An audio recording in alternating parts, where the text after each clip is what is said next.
Assalamualaikum Bre, selamat datang kembali di Guru Gembel Channel. Bagaimana rasanya hidup dalam kebohongan terus-menerus?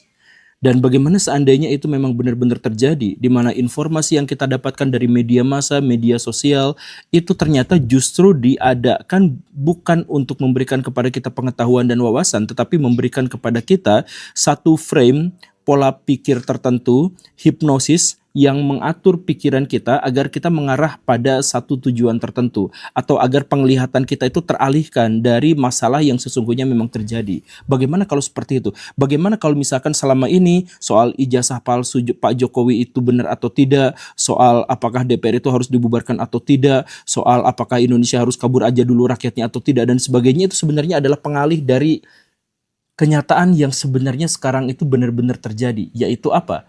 Bahwa dalam waktu dekat, beberapa tahun ke depan, manusia akan punah. Atau sebagian besar manusia akan punah.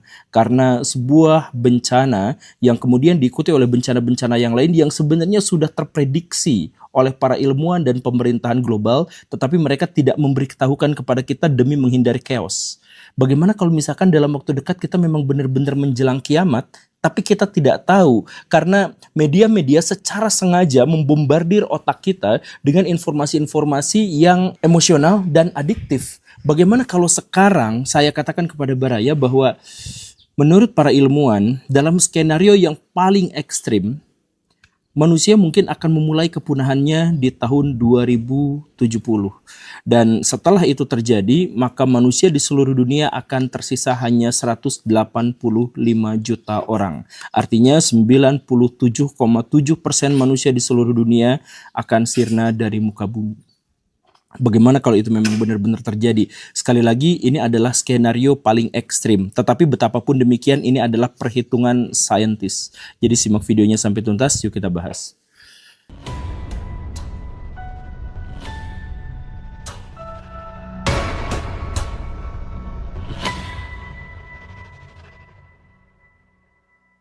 Ada 4 bencana yang diprediksi itu benar-benar mengancam eksistensi peradaban manusia saat ini.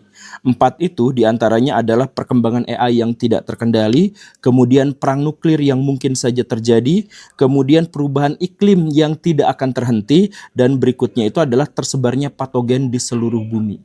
Nah, 4 hal ini adalah 4 hal yang diduga oleh para ilmuwan bisa berdampak sangat masif dan menghancurkan peradaban manusia.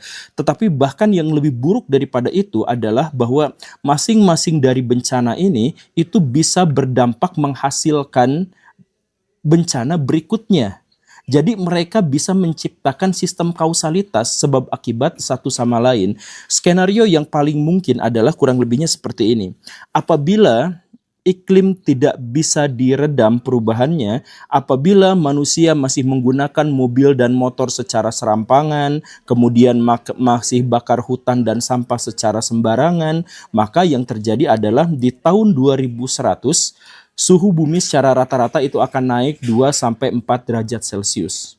Itu adalah angka yang sebenarnya tidak terlalu besar, tetapi bagi iklim, bagi ekosistem itu adalah hal-hal yang sangat besar. Satu hal pertama yang benar-benar akan menghajar peradaban manusia itu adalah ketika suhu yang naik itu akan menghabisi cadangan makanan manusia, di mana wilayah-wilayah subtropis di kawasan selatan yang sangat subur dan selama ini menjadi pemasok makanan buat manusia, termasuk di India, di Cina, di Thailand, di Amerika Serikat dan sebagainya, itu akan mengalami kekeringan yang luar biasa yang menyebabkan tanaman-tanaman pangan yang biasa kita tanam di sana itu tidak akan bisa ditanam lagi, dan itu bisa mengancam asupan makanan kita itu sampai 40%. Ditambah lagi, suhu yang menjadi semakin panas itu akan membuat manusia hidup di wilayah yang lebih sedikit karena banyak tanah-tanah yang sudah tidak lagi layak untuk huni, menjadi terlalu panas, terlalu ekstrim, atau suhunya terlalu fluktuatif. Ini yang menjadi masalah. Akibatnya apa? Akibatnya nanti akan ada sekitar 3 miliar manusia yang mengungsi dari satu wilayah yang awalnya layak huni ke wilayah yang layak huni berikutnya, yang masih layak huni berikutnya.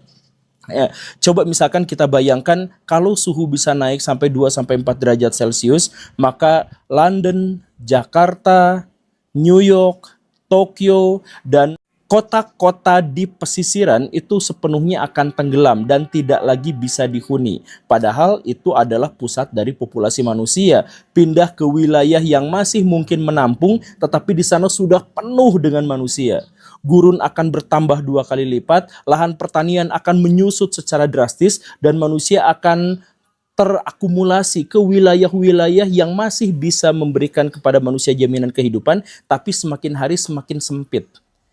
Nah, di sanalah manusia akhirnya mulai baku hantam satu sama lain untuk bisa mempertahankan hidupnya.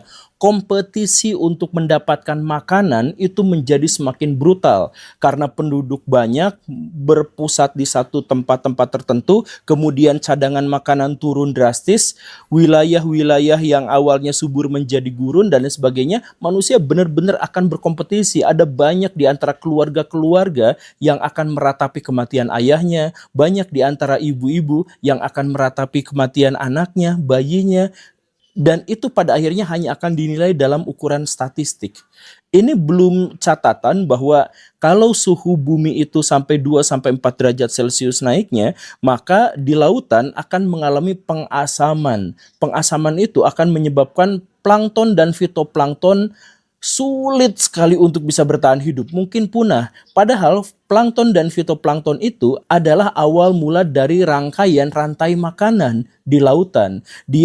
Kalau dia mati, maka ikan-ikan kecil akan mati. Kalau ikan-ikan kecil akan mati, maka ikan yang lebih besar juga akan mati. Begitu seterusnya sampai akan terjadi pengosongan samudra. Dan pengosongan samudra dampaknya juga bisa langsung berlaku pada manusia, di mana manusia akan kehilangan pasokan makanan dari laut. Dan setelah itu terjadi, rangkaian sebab akibat berikutnya akan menjadi lebih buruk.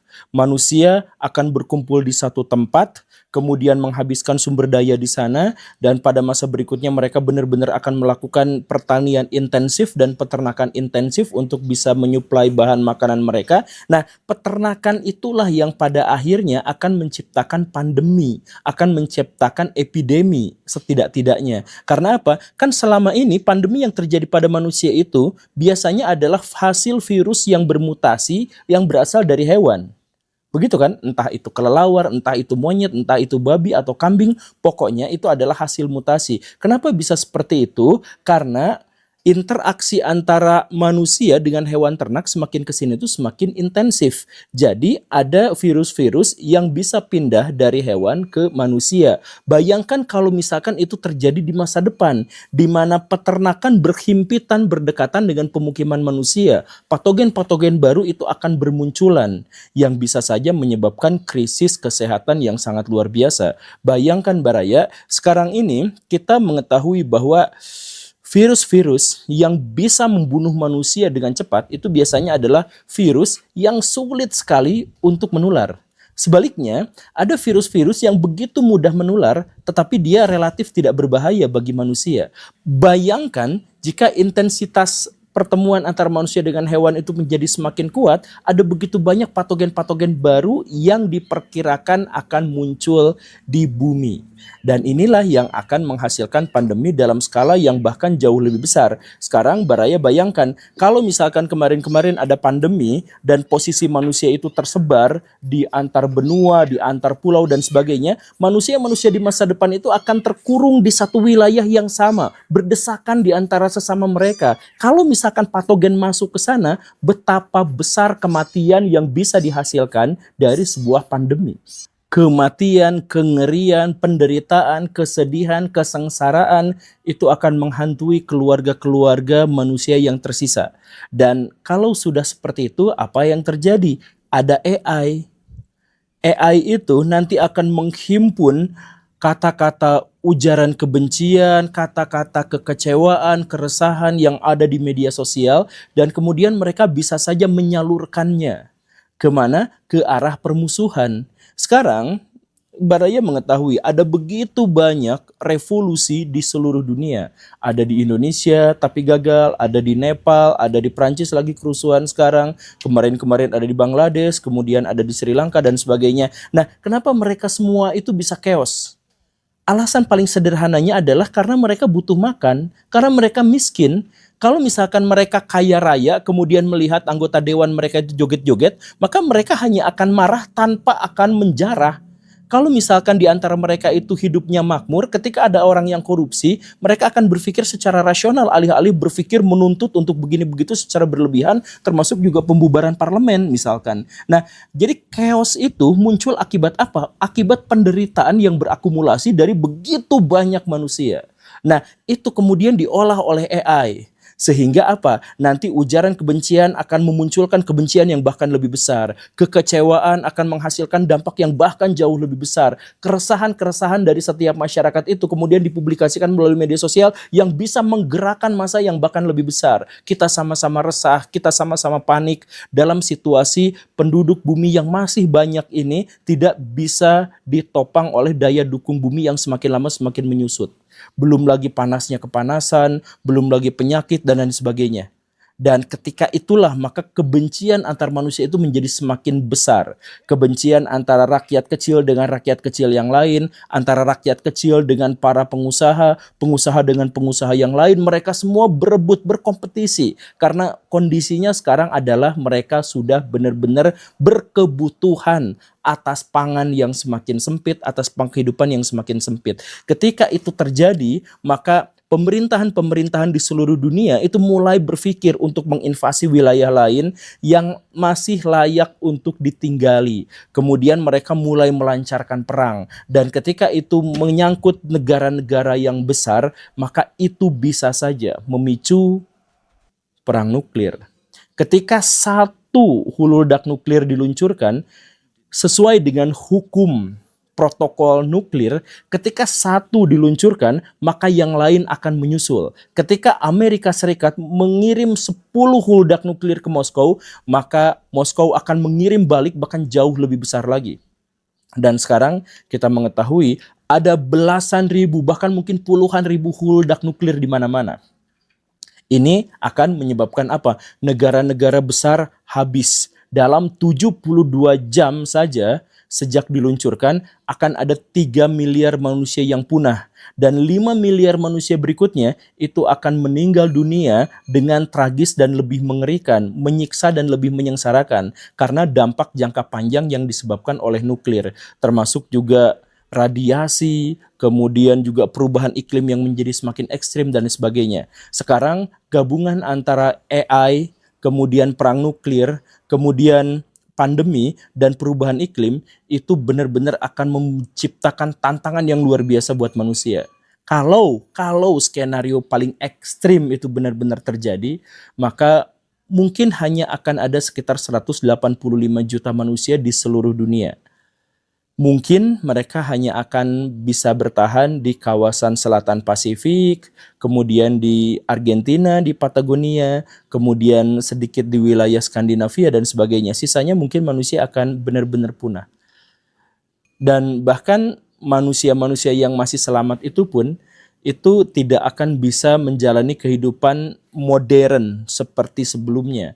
Mungkin mereka akan hidup beberapa abad sebelumnya. Mereka akan menggunakan batu dan kayu, mereka akan menggunakan alat-alat paling sederhana, pengecoran besi yang paling sederhana dan sebagainya untuk bisa bertahan hidup. Sekali lagi, ini adalah skenario yang paling ekstrim, tetapi yang masih bisa ditolerir oleh sains, bahwa sains membuka kemungkinan bahwa dalam waktu dekat manusia akan mengalami hal yang seperti ini. Baraya punya dua pilihan, turut berkontribusi untuk menunda hal ini terjadi dengan mencintai lingkungan, dengan turut serta dalam pelestarian dan sebagainya, atau Baraya berpikir untuk solusi kedua. Baraya selamat, satu di antara 185 juta yang selamat. Apakah memang seperti itu? Ya, di luar sains kita mengetahui bahwa film-film Hollywood pun sudah banyak sekali menceritakan narasi seperti ini. Jadi bersiap-siaplah. Terima kasih karena sudah menyimak. Saya Guru Gembul. Assalamualaikum warahmatullahi wabarakatuh.